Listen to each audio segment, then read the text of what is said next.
pessoal, hoje eu tô aqui em Gramado, no Hotel Alpestre, e esse daqui é um mascotinho, ó. Quer ver? Vou mostrar mais de perto. Ó, Hotel Alpestre, Gramado RS. Então eu vim aqui mostrar um pouquinho para vocês. Vamos lá? Aqui tem duas piscinas. Tem um tobogã lá, não sei se vocês estão vendo. As piscinas. E eu alcanço, eu acho que vocês também vão alcançar se vocês vierem. E também tem um barzinho ali, um pouquinho ali do lado da piscina. E tem um monte de gente. Mostra lá os quartos. Olha lá os quartos. O verde, a natureza, é muito bom. E lá também tem a pracinha, não sei se vocês podem ver. E aqui, vamos aqui, mãe.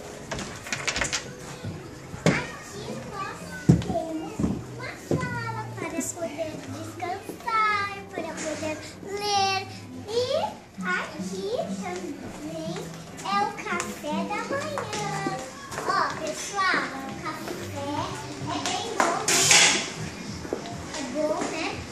Café da manhã, esses estofadinhos, né? E vai estar amanhã. O mascote vai estar aqui amanhã. Vamos lá, vamos mostrar mais um pouquinho.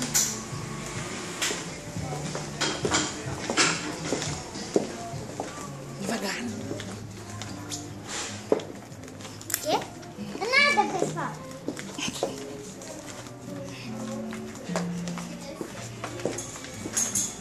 Aqui é a recepção. Ó, tem gente ali. E aqui, deixa eu botar no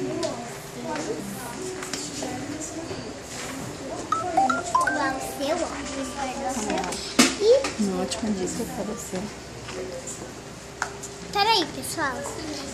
Uma ótima dica para vocês começar as aulas. Se gostei, Beijo.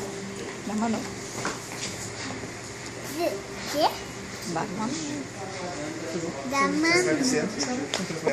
Não, querido.